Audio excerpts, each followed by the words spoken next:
El Nino continues developing, and there might actually be some surf coming our way. I'm Mark Sponsler, and welcome to the Stormsurf Video Surf Forecast for the week starting Sunday, April 16th.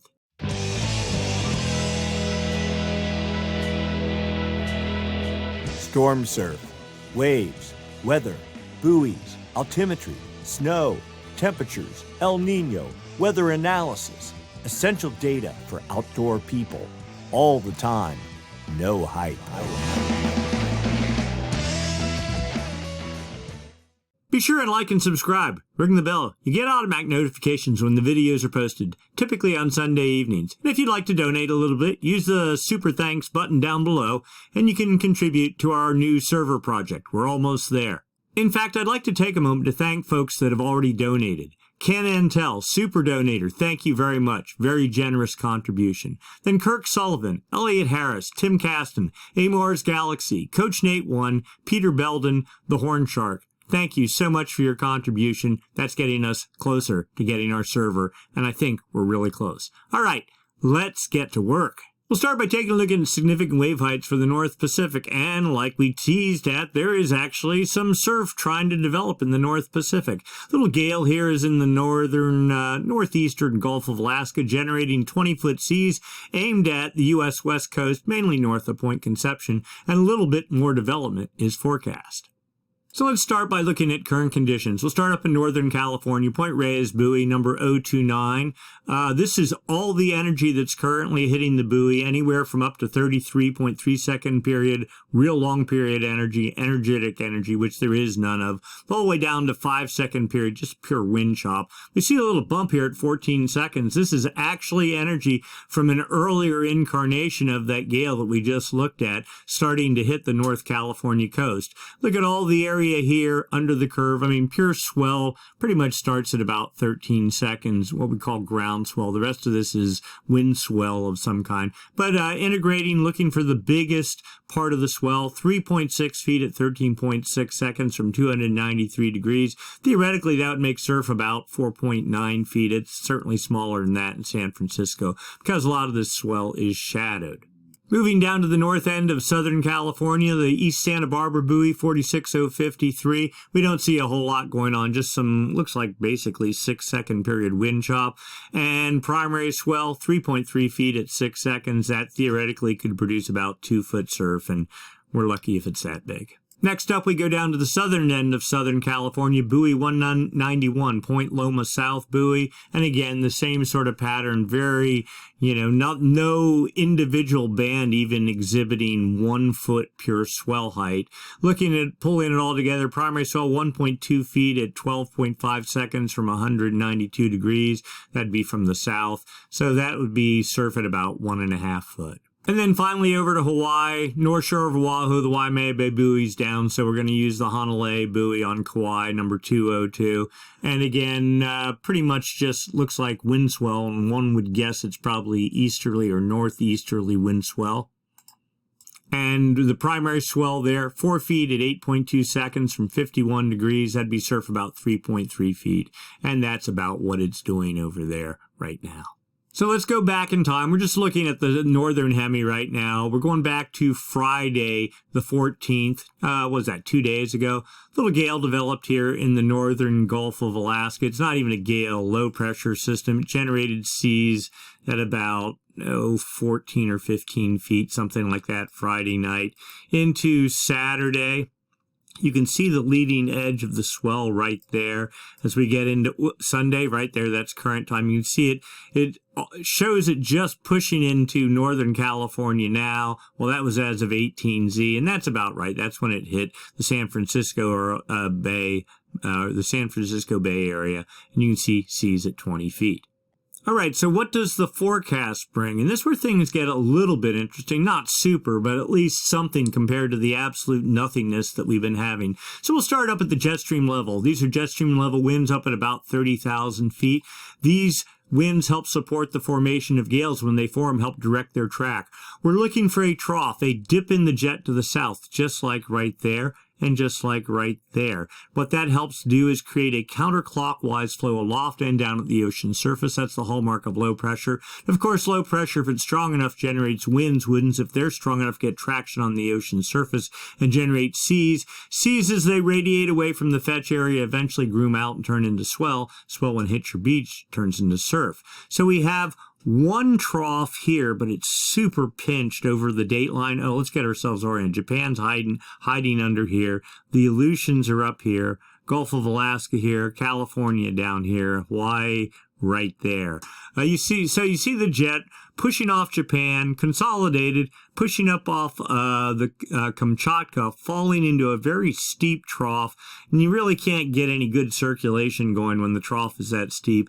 And then it all sort of comes back together in the Gulf of Alaska, making a more broad, generalized trough with 150 knot winds feeding into it, offering some support for gale formation. So we get into Monday, that trough continues pushing towards the Pacific Northwest, while the trough that was over the dateline completely just pinches off. Trough continues on Tuesday, and then even into Wednesday, pushing into Northern California, perhaps offering a chance for some weather there. And then as we get into Thursday, the trough pretty much inland, and things sort of interesting. There's some sort of countercurrent going on up north, but it almost looks like the jet is consolidating and trying to get organized as it pushes off Japan better. So we get into Friday, and then Saturday, you see a bit of a new trough forming just off Kamchatka, and another weak trough over the dateline. We'll see if any of this really does anything. See, things still pretty fragmented. Most of the energy is right here. It splits, part going that way, part going that way. The assumption is it goes off the chart, the northern end of the jet does, then falls over the Gulf of Alaska, and then falling south into Monday. So not a whole lot obvious here, and given that it's mid-April, probably the northern hemisphere is starting to lose some energy in regards to support for gale development. So let's go take a look down at the surface. Surface level pressure, surface level winds. As expected, there's a low pressure system here in the Gulf generating 30 to 35 knot winds. There's another low here over the dateline in that cutoff trough, but all the fetch is aimed off to the north, and very little, there's a 30 knot fetch right there, sort of aimed at Hawaii, but not really doing a whole lot. And you see it quickly fading as we get into Monday, while the trough in the Gulf continues with 35 knot winds, then pushing on shore Monday night into Tuesday. New gale develops off the Kuril Islands with 35 knot winds, but it too quickly weakens out and is just pretty much gone by Wednesday. See high pressure building off the California coast, making for probably some local northwest winds there on Thursday. Another low tries to organize in the Gulf of Alaska on Friday, but no real fetch down in the quadrant of the gale. This would be the north quadrant, this would be the south quadrant. This is the one winds flow counterclockwise around a low pressure system. So this is where all your fetch would be aimed at the U.S. West Coast or down at Hawaii, and we don't really see any fetch of interest there. Another gale tries to get going on Saturday off Japan, but it pretty much races right off to the north. All the fetch aimed up at the Bering Sea. So nothing expected from that. And then we're into a week out, and it just looks like the North Pacific starts going to sleep. So here's the wave model. This shows you the effect of those winds on the ocean surface. And as we saw before, 20-foot seas in the Gulf of Alaska aimed at the U.S. West Coast. Really nothing else going on. Those seas build to maybe 22 feet. Let's go look. Yeah, 22 feet Sunday night into early Monday in the Gulf of Alaska. And then almost 23 feet first light Monday morning, then pretty much falling apart as the gale moves inland later on Monday. Yes, seas start building off the Kuril Islands. These are 22 or 23 foot seas, but they're a long ways away from anywhere. Doubtful much meaningful swell is going to result. Continuing on into Thursday, quiet pattern for the most part. And Friday and Saturday, yes, another gale builds up here as we saw earlier, but all the energy up in the Bering Sea. No likely support for legitimate surf production, and then we're done. It seems like the North Pacific is going to sleep. And given the time of year, one should start looking south, and we have some good news there. We'll get this. We're into Monday. Not a whole lot going on. Yes, there is this pretty good gale that starts developing, but it's Southern California is about 117 west. Most of this energy east of the California swell window and aims south more at Antarctica than anything. But another gale is forecast developing Tuesday evening, southeast of New Zealand with 30-foot seas, building to 34 feet. And by Wednesday morning, 30, 32, 34, 36, 37-foot seas right in there. And then 38 feet about mid-Wednesday morning, and aim pretty well to the northeast. You really need these systems pushing up to the northeast to get the best amount of swell versus sideband swell coming off the top of the gale. You really want the storm to travel in the direction that you want the surf to be, and this is supposed to do that. And this system has actually been on the chart now for 4 or 5 days at least, if not more. So the odds of it forming are pretty good, and then the system fades out as we get into Thursday and Friday. But it looks like theoretically there could be surf. And let's just go back and look at the position here relative to Hawaii. Well, Hawaii is about 158, so yeah, a little bit of energy for Hawaii, but this mainly looks like a California swell-producing system, of course, down in Central America and South America as well. Going into Friday, things quiet down. Saturday, another little system tries to sneak under New Zealand, but it doesn't look very strong, it doesn't look very big, and it's certainly not moving off to the northeast, and that's it. So, perhaps the first semi-legit southern hemi swell of the season will start to be generated as we get into the middle of the week. This is good news. The local wind forecast for Hawaii and the U.S. West Coast, and specifically California there, Hawaii down there. High pressure in control. Winds circulate clockwise around high pressure. Here's our low pressure here. Winds circulate counterclockwise around low pressure. When you have high pressure in close proximity to low pressure, you get what's known as a gradient. The isobars tighten between the two systems. That generates wind, and that's basically what's generating the fetch for the system that's supposed to make some swell relative to California. So Sunday, let's get into Monday. We see low pressure moving into the Pacific Northwest, south winds there, but California, well, northwest at 10 knots for Northern California and 15 to 20 plus knots for Central California. Southern California pretty well protected. Hawaiian Islands, southeast trades 15 knots. So we get into Tuesday, winds lighten up for California, northwest 10 knots. Trades from the almost not trades, almost a southeast, well, pretty much a southeast flow, 10 to 15 knots. So we get into Wednesday, south winds. Notice this low pressure system here, sort of a cutoff low. Trying to organize north of Hawaii, get pure south winds, so that'll kind of mess things up a little bit. California, northwest winds, 10 knots and 15 to 20 knots down into Central California. So we get into Thursday, wind regime trying to build. Northwest winds a little more for California. South winds continue, not as strong for the Hawaiian Islands. Friday, high pressure takes over for California.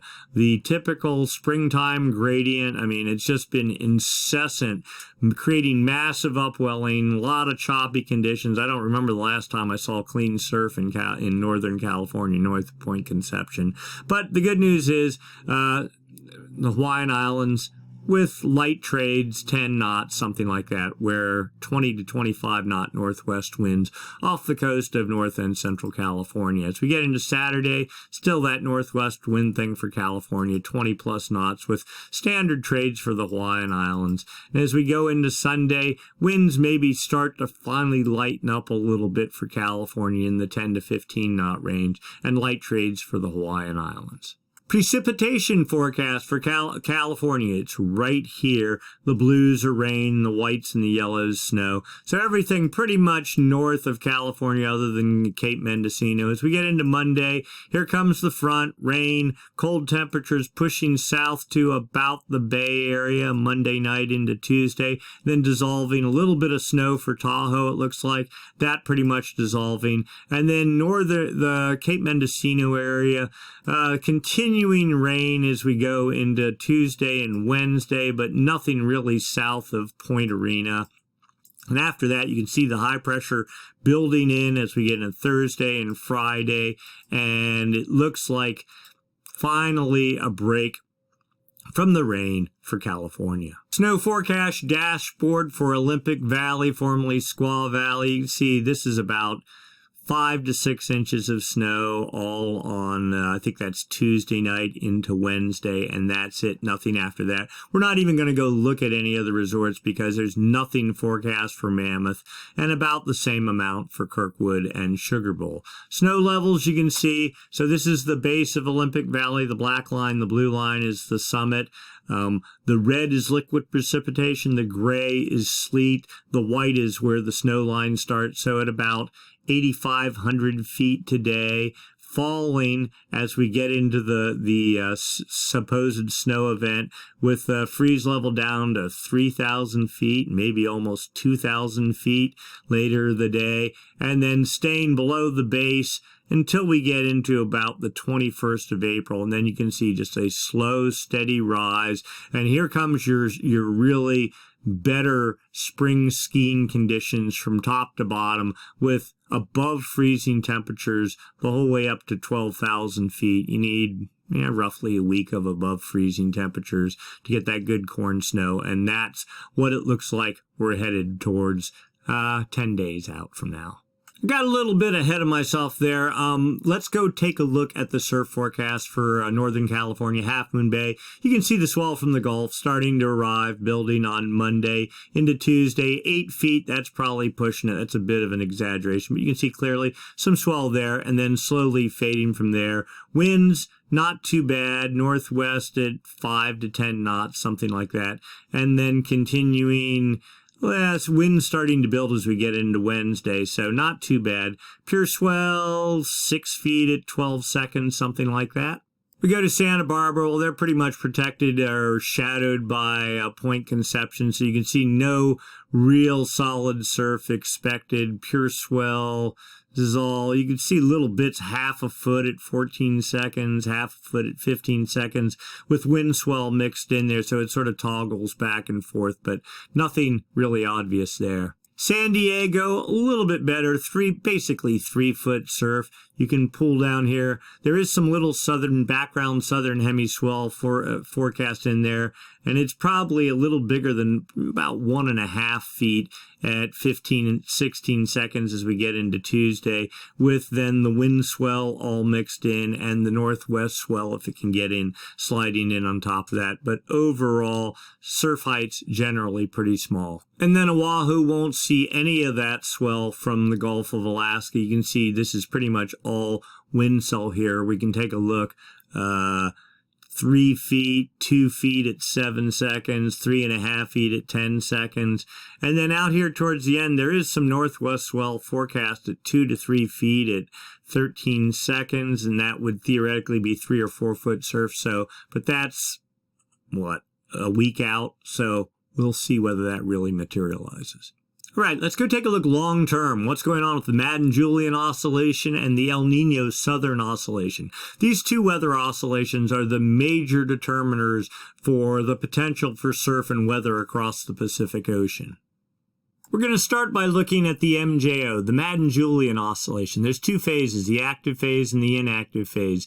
The inactive phase doesn't do a whole lot for surf or swell production, but the active phase definitely does. So the active phase is typically on one side of the planet, inactive phase on the other. They rotate opposite each other, west to east, or on the equator. So what we're looking for is the active phase of the MJO to move into the Pacific. The active phase is like a low pressure system. What it does when it gets over the West Pacific, it dampens trade winds there, and also acts like a chimney and sucks moist, warm air way up into the atmosphere. That's it's pure energy feeding the jet stream, and then that energizes the jet stream. A stronger jet stream then creates better troughs and is more supportive of gale development. Also, when the active phase of the MJO is over in the Pacific, it dampens trade winds, and that's really important in the formation of El Nino, because when you have less than normal trade winds or even reverse trade winds. That allows warm water that's in the far West Pacific to start easing east. And we'll look at that just a little bit because there's some of that happening right now. And it creates a ball of warm water, which is known as a Kelvin wave. Okay, it's just a ball of warm water. It follows the thermocline from west to east across the Pacific. It takes about 3 months to make that journey, eventually impacting Ecuador and the Galapagos Islands. It erupts there to the surface, creates like a slick of warm water there.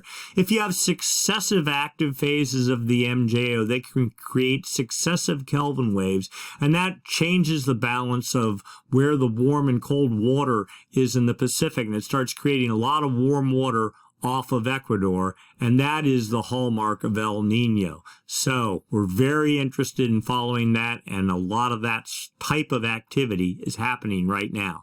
But let's start at the beginning. We're looking for trade winds. We're looking for any sign of the active phase of the MJO in the Pacific.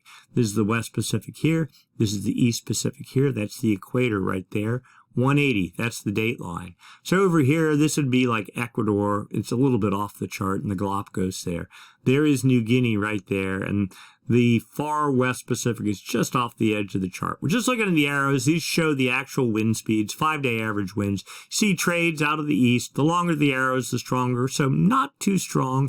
Get over the Central Pacific, not too strong there either. You get in the West Pacific, not too strong there. Okay, that's good news. Even better, though, you want to look at the anomalies, because that's really what makes the difference. It's not the actual wind speed. It's the difference from normal for this time of year. In the far East Pacific, the arrows are pretty much going nowhere, so dead neutral. Over the Central Pacific, now this is real interesting. Look at these arrows. They're coming from the west. Westerly anomalies. We get into the Kelvin wave generation area. This is the West Pacific from 170 west, just 5 degrees north and south of the equator, right here. When you get these westerly anomalies, like right in there, that takes warm water that's over here, start pushing it to the east in the form of a Kelvin wave. And look at this. We have westerly anomalies, well, the whole way to a point almost south of California. This is a very good sign and clear indicator of the active phase of the MJO in control of the equatorial Pacific. What's the wind been doing for the past 5 days? Okay, so this is the wind anomaly not forecast, Hindcast for the past 5 days, from the 10th of April, the 11th, the 12th. Okay, and there is South America, Central America, Hawaii, New Guinea there, right there, 0. That's the equator. Date line right there. We're interested in the Kelvin wave generation area. This area far West Pacific, 125 east to about 170 west. The yellows and reds are westerly anomalies, the active phase of the MJO. The blues are easterly anomalies, the inactive phase. We want westerly anomalies, and we see on the 10th, they were over the Kelvin wave generation area, continued on the 11th, the 12th, continuing on the 13th, and even the 14th. So it looks like some sort of active phase of the MJO has been proceeding over the West Pacific the past week. What's the forecast for the next week? And actually, we can do a little bit of a look back too here. Okay, so this is 850 millibar zonal wind anomalies. That's winds, the east-west component of the wind. Are the winds blowing more from the west or from the east? And this is up 850 millibars. Well, the surface is, I think, 925 millibars. So this is up about 4,700 feet, but it's a pretty good, reasonable approximation for what's going on down at the surface. And this is the whole planet. The blues are easterly anomalies, the reds and yellows, westerly anomalies. So the blues, this would be the inactive phase of the MJO. These reds here, that'd be the active phase of the MJO, the one we want to see. Let's get ourselves oriented. Remember, this is the whole planet. Date line runs right up the middle. Kelvin wave generation area starts about 125 east, to be the far West Pacific, to about 170 west. And this is the forecast. This is the Hindcast. So you can see back in March, easterly anomalies, likely the inactive phase of the MJO through the early part of April, and then it just died on the date line, while the active phase of the MJO started building in the late part of March and has been hanging over the equator for 1, 2, 3 weeks, and looks like we got about another week or so, week and a half, something like that, of strong westerly anomalies on the date line, and then things mellow out. So this is the 1 week forecast, actual winds, not anomalies, actual wind speeds. And we were kind of excited last week because there was signs of strong westerly winds, westerly wind bursts, dueling cyclones on either side of the equator. Well, none of that really materialized. Yes, there are some west winds. In fact, let's look at what's happening right now. So this is this dotted contour, that's the Kelvin wave generation area. There's New Guinea right there. The date line is right there. It actually extends a little bit off the end of the chart here. And you can see there is low pressure here. Look at the arrows, they're blowing directly out of the west. And you can see more westerly, not anomalies, actual westerly winds here. And here's easterly winds here. The dividing line seems to be about 165 to, say, 163 east. Okay, not bad, not out of control, and more westerly winds are forecast as we get into Monday. And then Tuesday, things mellow out. Easterly winds, pretty light. Westerly winds back here. And then, let's see, there's a bigger bout of easterly winds forecast as we get later into Wednesday, but little bits of westerly winds. Again, that dividing line right about 163. Maybe it loses some ground as we get into Thursday and Friday, but there we go. There's your easterly wind starting to build in. Almost kind of looks like by Saturday, maybe the active phase of the MJO is starting to fade out over the Kelvin wave generation area. And there we are, yeah, pretty much easterly winds the whole way through the Kelvin wave generation area a week from now. And that's kind of what this shows too, just a different format. You see the westerly winds making it to about 6 days from now, something like that. And then here comes building easterly winds over the Kelvin wave generation area. So then let's go out 2 weeks, and now we're not looking, remember we said the active phase of the MJO is like a low pressure system. So low pressure systems can change wind direction. They also create clouds, and that's what this model looks at. Outgoing, right there, OLR, outgoing long wave radiation. Just fancy word for cloud cover. If you have clouds, the sunlight beats down, can't even get to the ocean surface, much less reflect off it. But if you have cloud-free skies, high pressure in control, then a lot of sunlight bounces off the ocean surface. So what we're looking at here is basically cloud cover. South America, Central America, Hawaii, New Guinea right there, the equator right there, dateline right there. The blue, negative anomalies, meaning less sunlight reflecting off the ocean surface, meaning clouds. So active phase of the MJO. You see here cloud-free skies over the Indian Ocean. That would be the inactive phase of the MJO. Got 5 days. This is the statistic model. Continuing pretty much the same pattern. We get maybe 10 days from now, active phase of the MJO starting to fade, inactive phase starting to push into the West Pacific, and 2 weeks from now, inactive phase in control. Per the statistic model, here's the dynamic model. Now this is interesting. It shows the active phase holding, getting weaker with the inactive phase pushing into the West Pacific and then sort of stalling and weakening while the active phase sort of makes a little bit of a resurgence. There's the statistic model last panel. There's the dynamic model last panel. Certainly, I would hope that the dynamic model is the more correct version of this forecast. So let's do a drill down using both models. Statistic model here, dynamic model here. These are known as phase diagrams. They just track where the active phase is and they give you a little bit more detailed sense of what's happening.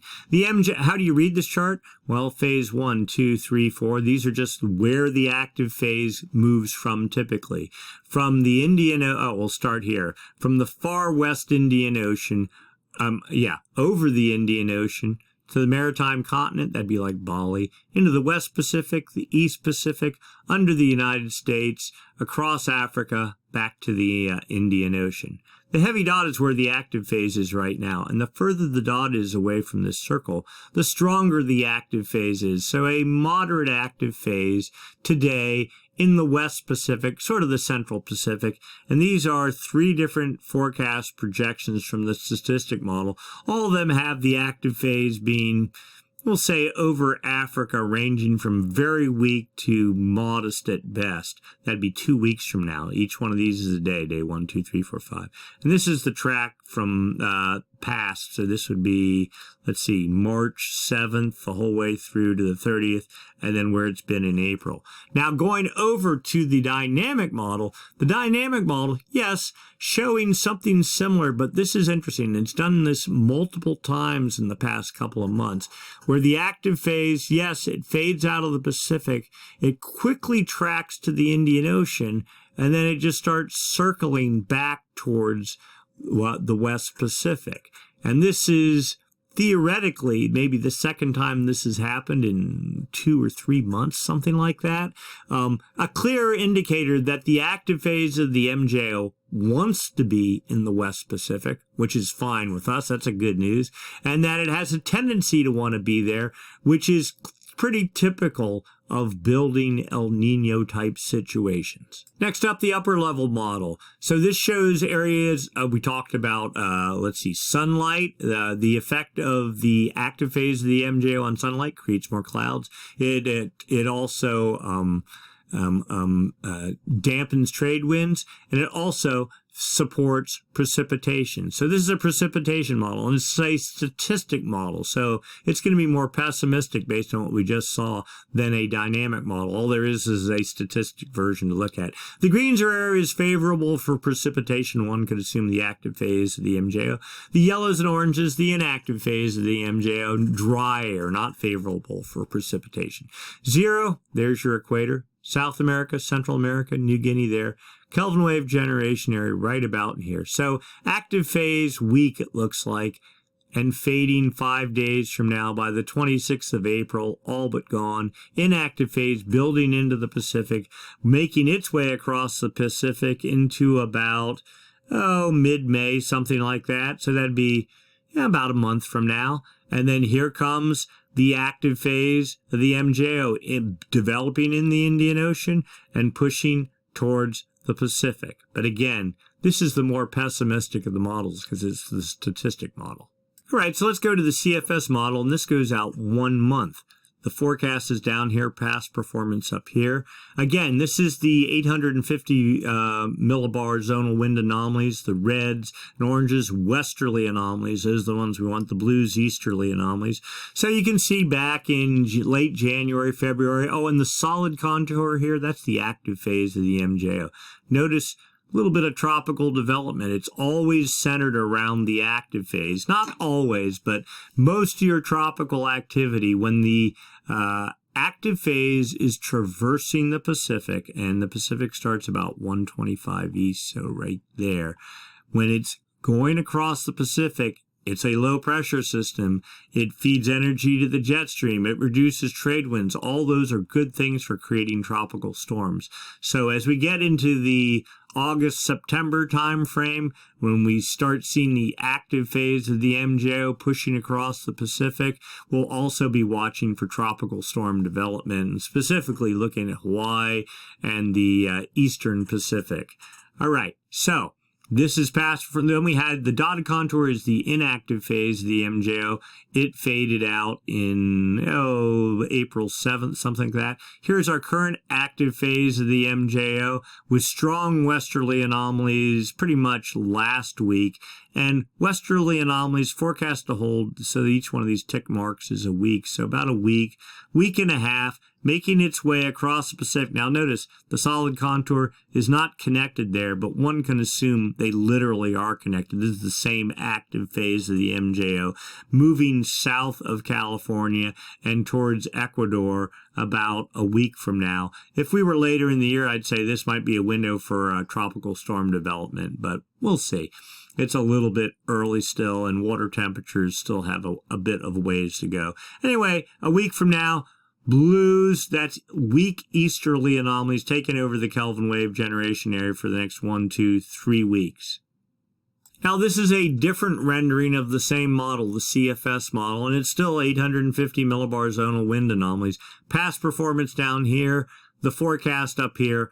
The blues, easterly anomalies. The yellows and oranges, westerly anomalies. The westerly anomalies is what we want to see associated with the active phase of the MJO, again, feeding the jet stream, both in the northern hemisphere and in the southern hemisphere, and also supportive of tropical storm development. All right, so we see starting today, well, you can see westerly anomalies have been working. Oh, and let's get ourselves oriented here. Dateline runs right up the middle. Far West Pacific at 125 east, so right about there. Okay, and California's at about 120 west, so there. So you see westerly anomalies have been pushing their way across the Pacific and are to continue to hang on the dateline for, well, like the whole model run, and then getting quite strong here starting sometime, we'll say maybe mid to late May. This isn't quite as intense as what last week's models show, but still a variation of the same thing. And also notice this version of the model shows westerly anomalies holding, where the previous version showed like some easterly anomalies developing around the dateline area. This one doesn't show that at all. Let's overlay the MJO now. So there, solid contour, that's the active phase of the MJO currently, and here's today. So it's looks like it's pretty much past its prime, but still expected to work its way across the Pacific and the Atlantic and beyond that. Here, the dotted contour, inactive phase of the MJO sets up about April, we'll say 22nd, something like that, and continues the whole way till May, so about a month. But westerly anomalies forecast holding in the Kelvin wave generation area. And now another active phase forecast starting in the Kelvin wave generation area, about May 29th, something like that. This is a much weaker looking version. I suspect this is going to amplify in another model run or two. Give it a day or two. And then yet a stronger one beyond that. Look at all these westerly anomalies. Now, here comes the fun stuff, the low pass filter. This shows you the El Nino, La Nina bias, or the high pressure bias, the low pressure bias. The dotted contour is a high pressure bias. This is the La Nina indicator. There's the dateline right there. And this goes back, till December. You see La Nina was fully in control of the dateline region, but in the next week, roughly, it's supposed to be completely out of the Kelvin wave generation area. And the low pressure bias, the El Nino indicator, give it about maybe 2 weeks, fully filling the western half of the Pacific, the Kelvin wave generation area. That's exactly what we want to see. If this were October right now and I saw this, I'd be excited. But the fact that it's April and it's starting to do this already, this is very, I don't want to be screaming fire in a movie theater, but this is very concerning considering you have, well, it's not only going to build one isobar, two isobars, or three contours, if you will, a developing El Nino pretty strong, and it's pretty rare to see it developing. When we get into the water temperature stuff here in a bit, you'll see that it's really doing pretty well and amazing considering it's April. Just one little side chart here. This shows you the relative strength of the active phase of the MJO. It doesn't show you where on the planet, but just shows you how strong it is. All right, so here is April. Here is our current active phase of the MJO. Completely off the chart. Okay, and so let's go back to 2022 when La Nina was in control. Active phase, I guess this is 2 standard deviations, I'm guessing, and this is probably 4 standard deviations. So a weak active phase of the MJO the entire year of 2022. A little bit stronger at one point here in 2021, but still pretty weak. Still weak in 2020. There was the last big active phase of the MJO that we've had, and that was 3 years ago. And this one that's happening right now, even stronger than that. And then let's go back yet more years, 2018, 2017, not as strong as the current active phase of the MJO. The point being, a significant change we think is happening in the Pacific, and it's being driven by a successively increasing strengths of active phases of the MJO. Likely, I mean, there's no surprise here. It's driving the development of El Nino. We are not at El Nino yet. We are still doing foundational work, building the foundation for El Nino, but everything is clearly pointing to a strong and early developing El Nino pattern. That said, let's go take a look down in the ocean now. Okay, we've talked about Kelvin waves. Well, now we're going to examine a little bit and the balance of warm and cold water in the Pacific. So this is data from the TAO buoy array, the series of buoys strung across the equator used for monitoring El Nino. This is the West Pacific here. This is the East Pacific here. And the blues, these are temperatures, centigrade. Okay, these little X's here, these are anchor lines on the buoy. So there's actual sensors down in the ocean going down 100, 200 meters. They call it the thermocline. That is the lines of equal temperature across the Pacific. So here's the 29 degree isotherm. That is 29 degrees centigrade.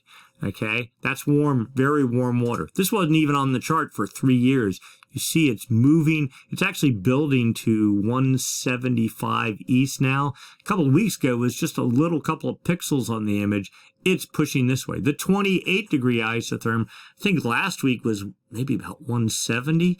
Look at it this week. It's to 155 west. So it is, this suggests warm water is pushing off to the east. Kelvin waves, we talked about that earlier.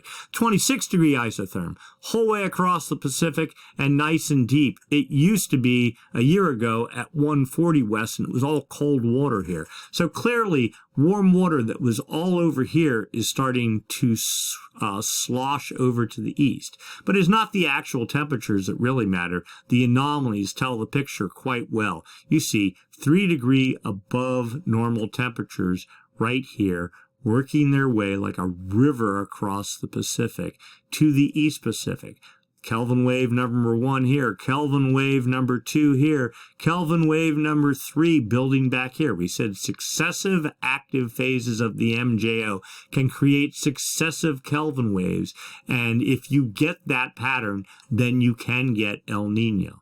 Now let's do one little more thing here. The isotherm, or the thermocline, they call it.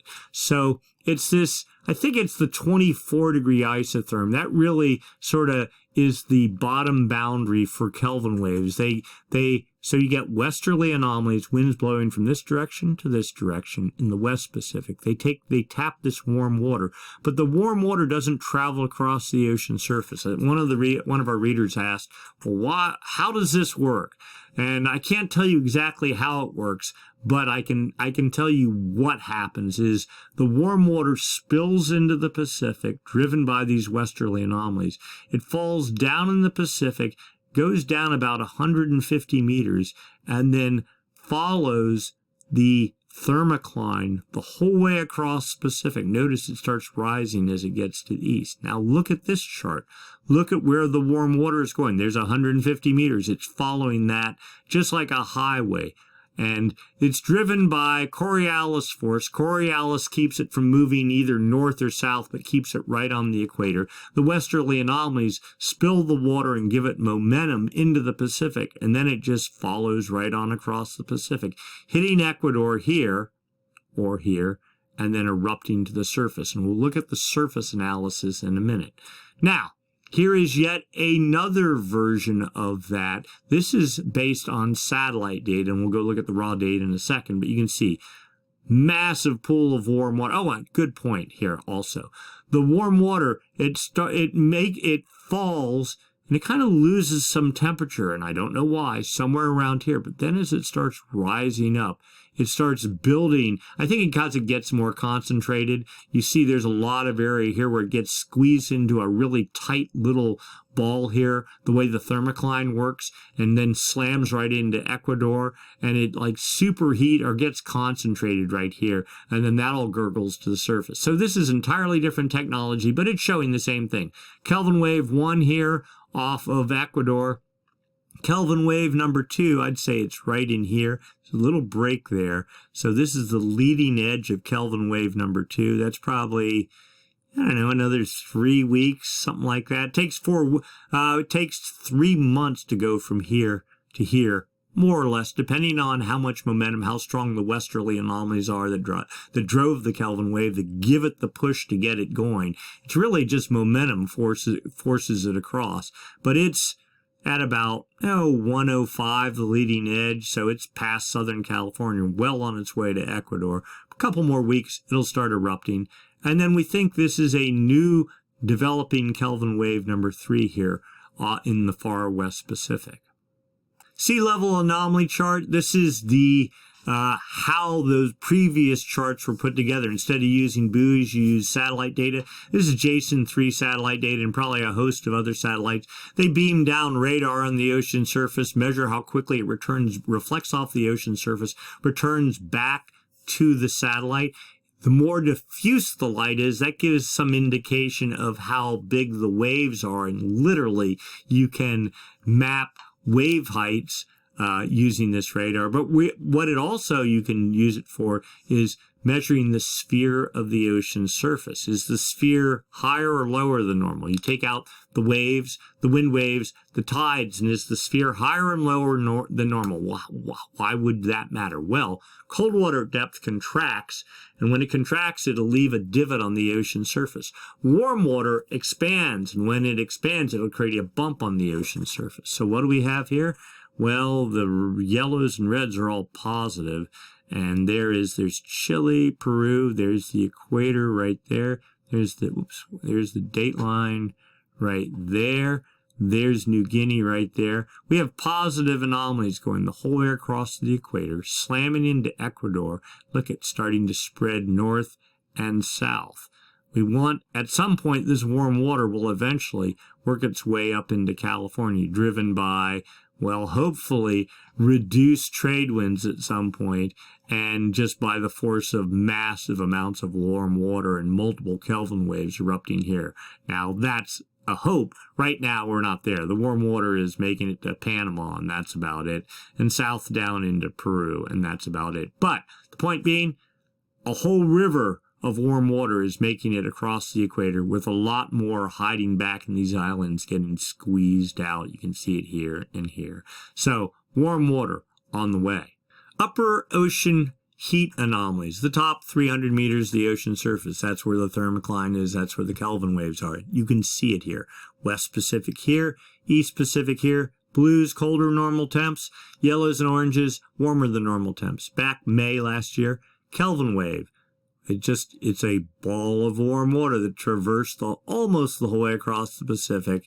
And so you still have Kelvin waves during La Nina years, but they're not consistent. You get one, and then there's nothing. Notice, big upwelling phase, and there was nothing from June till December. That was 6 months. A little baby Kelvin wave. And then a stronger one in January. This is what we're calling Kelvin wave number 1. You see it, Ecuador is right here. See the big pool of warm water there? That pool of warm water there is that pool of warm water there, and that pool of warm water there, and that thickening thermocline of warm water there. And then we see Kelvin wave number 2 right here, sneaking in underneath it at 110, maybe 105 west, okay? And then we think there's another Kelvin wave building back here, all from successive active phases of the MJO. And we know now, by looking at the forecast models, that there are yet more active phases forecast with more westerly anomalies. So it's entirely possible we could be into Kelvin wave number 4 and Kelvin wave number 5 before we even get to the start of fall. Interesting. And now to the fun stuff. Sea surface temperature anomalies. All right, we've talked about what's going on with MJOs and winds, and we've talked about Kelvin waves, but so what is going on here? Well, these are sea surface temperature anomalies. The reds and yellows, warmer than normal temperatures. Chile there, Peru there, Ecuador there, South America, Central America, Hawaii out there. Clearly, and the Galapagos right there. Clearly cooking waters building along Peru and Ecuador, and now starting to work their way off, being grabbed by trade winds here, starting to work their way off to the east also building up the coast and down the coast a little bit. And then, now here's the other interesting part. I think I did something on Instagram, and it's like we were talking about water temperatures and how cold it is in California. You can see it plain as day. California, the whole way down to Baja, there's like a line right there at Cabo. It's like, okay, it's warm or at least normal at Cabo, but everywhere north of there, it's just, I mean, the water's like 49 degrees in San Francisco right now, and Southern California, everyone down there is complaining too that it's just freezing cold. So, we talk about El Nino. You can see the building El Nino signal here, but what's all this? Well, this is the hangover from La Nina. High pressure right here, circulating clockwise. Typical springtime thing, especially during La Ninas. The high pressure system in the Gulf of Alaska gets amplified, creates stronger than normal winds down the California coast, which creates massive upwelling, cold water coming up to the surface, and you freeze until the northwest winds finally subside. It can't come soon enough. So we're in sort of a mixed mode right here. Clear El Nino signal developing in the El Nino monitoring region. This is the Nino 1.2 region here, the official El Nino monitoring region, the Nino 3.4 region from 120 west, that's about, south of California, out to about a little bit, almost to the date line, 5 degrees north and south of the equator. You can see warm water building the whole way across, but it's just a little bit right out here. This was previously cold water, a couple of weeks ago even. The La Nina signal has faded here, but it hasn't faded here. So this suggests that the atmosphere is not coupled. Not all the ocean is saying one thing, but the atmosphere is still like, well, I still am in the La Nina momentum. I've been here for 3 years. I'm not just going to shut off overnight. It's a big boat. It takes a long time to turn. And that's what we're seeing here. The El Nino signal developing, clear, plain as day, but La Nina is still hanging on. So atmospherically, we're in a mixed bag right now. Half and half. We're halfway pregnant. We're almost there, but still La Nina hanging on. Give it another 2 or 3 months, it's going to be a whole different story. Sea surface temperature trend for the past 7 days. So you see, well, nothing's getting any warmer right here. Probably can't because Kelvin wave number 1 here has been erupting and erupting for the past couple of weeks now. And so we're just in a status quo position right here. Not until Kelvin wave number 2 hits will this stuff probably light up again. But all out here, which has been cold for like forever. This is the official El Nino monitoring region, right? 120 out to about 170 right here. This is all starting to warm. And we're going to see signs of that in some other data we're going to look at in just a second. So we're moving in the right direction. And again, the backed off view just showing warm water the whole way across the Pacific. Piles of warm water here. So you get an active phase of the MJO over in this region, creates westerly anomalies. It starts tapping all this warmer than normal water, pushes it under the equator the whole way across the Pacific. It slams into South America here, lights up, and then gets caught by the trades and goes back. So it's sort of a self-feeding cycle. Sea surface temperatures in the Nino 1.2 region. That's that area up above we saw that's all red and lit up off of Ecuador. Temperatures plus 2.675 thousandths of a degree above normal. We'll just say 2.5 degrees or more. And you notice the trend, well, it's about as warm as it can get, so it's backing off a little bit. Kelvin wave number 1, still erupting, but probably past its peak. Now, in the Nino 3.4 region, the good news is, and it's not much, but our temperatures are 106 thousandths of a degree above normal. I think that's the first time these temperatures have been above normal in 3 years. So, the ENSO neutral is 0.5 degree below normal to 0.5 degree above normal. We're squarely in the neutral territory. Again, this discussion of we're not in El Nino, we're working our way towards it. You see the trend going up, and this is the region they monitor, not this one. This one can be pretty noisy. Clearly, it's screaming loud, I'm on fire, but it's got to work those warm temperatures have to work their way into this region. They're starting to do that a little bit at a time. All right, so let's put some things in historical perspective. Sea surface temperature anomalies, and I'll get myself out of the way here, for January 1st, 2023. All right, you can see the clear La Nina signal, colder than normal temperatures from Ecuador, the Galapagos, the whole way across the Pacific, across the date line. And I'm just going to put this in motion. You can watch. This is 1 week at a time. See, it's, oh, and let me do this. Let me get myself out. I'll just pull myself out of the picture completely. All right, and you can see the temperatures slowly starting to build as we got into late January. And then February 5th, boom, Kelvin waves started hitting there. Temperatures started building. Look at this. Now there's this little outflow down here through the Panama area that can sometimes dampen temperatures. But then we got into March. Look at this. We went from that. I'm just going to go back from where we were in January to, I mean, look at how cold it was, to in the period of a month and a half, things warming up significantly. March 26th. Look at how deep these reds are here. April 1st. There was last week building even more. And look at this. So let's just go back the past 3 or 4 weeks. Okay, March 19th. And we're just looking right in here. Kelvin wave eruption. 1, 2, 3, 4. Go back and do it one more time. I mean, it's really quite impressive to see this and to know that all this warm water right here came from over here 3 months ago. So this was from a active phase of the MJO that probably happened in January, January to February, March to April, and look at what you got.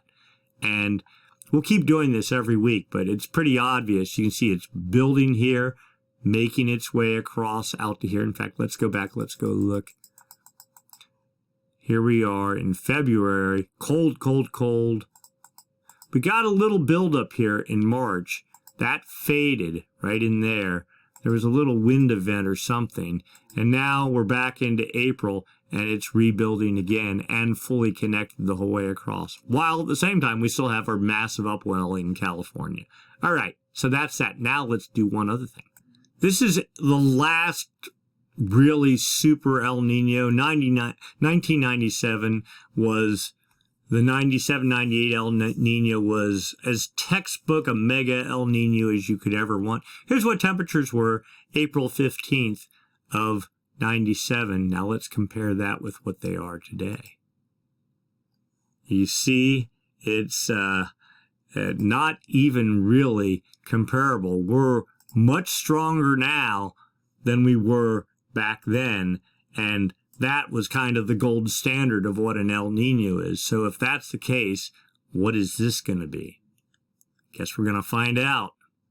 All right, so we talked that the atmosphere, or that the ocean is producing, being affected by the active phase of the MJO in the West Pacific. Is creating Kelvin waves that are pushing across the Pacific, that are erupting off of Ecuador and gurgling up and warming sea surface temperatures. But what does the atmosphere above the Pacific think is going on? So we look at the Southern Oscillation Index, the difference in pressure between Darwin, Australia, and Tahiti. Tahiti in the Pacific, Darwin in the Indian Ocean. When pressure is lower in Tahiti, the index goes negative. Hey, today, minus 12.40. That's good news. Okay, that would suggest at least the active phase of the MJO. And it's been negative for 3 days, and it's been sort of toggling somewhere around there for 1, 2, 3, 4, 5, 6, or 7 days. We had a little positive spurt there, but even then, in early April, we were negative.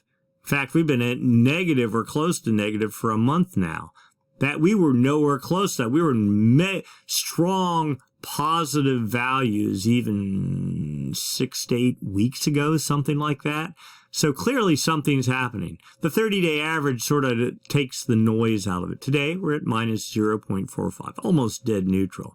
You see, we've been hovering right around neutral for a month now. So this is your active-inactive phase of the MJO indicator, and it's just sort of saying we're weakly, very weakly active, I guess. The 90-day average is your El Nino La Nina indicator. Today, plus 4.83, so not even neutral, still La Nina indicative. But we were at 11.19, now we're down to 4, and this guy lags by 90 days, and this guy lags by 30 days. So all indicators suggest the atmosphere is starting to pick up on what's going on. In fact, let's go look at a graph. A graph probably tells the story better. So 30-day moving SOI, 0 is right there. We're going back to January 2021. The downward spikes are the active phase of the MJO. The upward spikes are the inactive phase. When you're in La Nina, the inactive phase of the MJO is dominant. You can see where the steady upward trend in the SOI the whole way through to January about 5th of 2023, and then all of a sudden, kaboom, down, little up, another down, active phase, inactive phase, active phase, inactive phase. We'll see, my guess is we're going to see this continuing to fall. At some point, this thing is going to be down around minus 15 or minus 20, just like it was up at plus 20 or plus 25 here during the peak of La Nina. Now we're headed in the other direction. And then finally, the forecast from the CFS version 2 model for sea surface temperatures in the official El Nino monitoring region, the Nino 3.4 region. There is 0 degrees. This is April. Here's where we are today. We're at like 0.05 of a degree above normal, so basically neutral. But look where the forecast goes. Now, this is raw data, so it's a little bit overhyped. July, temperatures are supposed to be plus 1.45 degrees above normal, which is clearly El Nino. That's a normal, moderate El Nino, going up to plus 2.35, almost 2.4 degrees in November. That's a strong El Nino. Now, this, again, is a little bit hyped, so they have the PDF corrected version that still shows by July temperatures up to 1.1 degrees or 1.15, which is El Nino, and then peaking out at about 1.9 degrees in November, December type time frame. So all indications are that El Nino is developing. So things are looking up. We actually have a little gale in the northern Gulf that might produce some surf for at least North and Central California. We have a projected gale in the southern hemi, which will make a nice little round of swell, assuming it forms as forecast for Southern California, Central America, on down into South America. And maybe some of that swell will even make it up into Hawaii and Northern California if the northwest wind swell doesn't destroy it. The flip side, or the other side, is long-term things are just looking unbelievable. El Nino on track, looking strong. Yes, someone mentioned we are in the spring unpredictability barrier.